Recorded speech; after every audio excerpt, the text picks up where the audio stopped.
Bonjour, je m'appelle Valérie Gaudreault, je suis présidente du Conseil des médecins dentistes et pharmaciens du CHU de Québec, Université Laval, et je suis aussi cardiologue. C'est important pour moi aujourd'hui de venir m'entretenir avec vous pour vous expliquer un peu comment vos équipes médicales et l'administration du CHU de Québec gèrent la pandémie de COVID-19. D'une part, ce que vous devez savoir, c'est que depuis quelques semaines, on se prépare à recevoir une quantité importante de patients qui vont être atteints du virus. Alors, pour arriver à faire cela, ce qu'on a dû faire, malheureusement, c'est de retarder certains rendez-vous, examens ou encore chirurgie.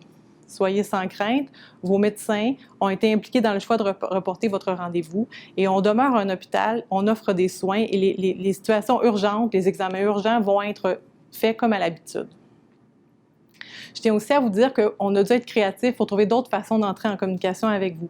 Par exemple, ne soyez pas surpris d'avoir un appel de votre médecin qui va faire une consultation téléphonique avec vous. Le but, c'est de savoir si vous êtes en bonne condition, de prendre contact avec vous pour s'assurer que vous pouvez être reporté de façon sécuritaire. Donc, il se peut que ça soit comme ça ou via un autre moyen qu'on communique avec vous pour vous informer de votre report de rendez-vous. C'est normal, ne vous inquiétez pas.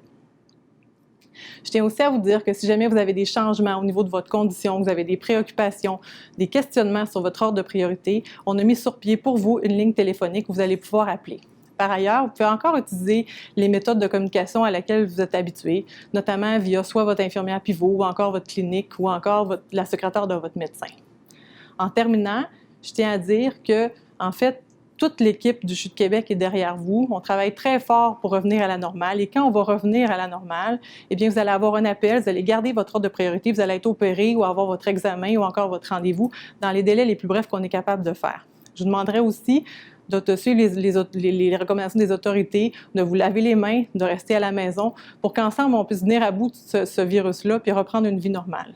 Je tiens aussi à vous dire que de mon cœur de cardiologue, on fait tout notre possible pour que vous soyez en sécurité et vous rassurer et vous assurer des soins de qualité.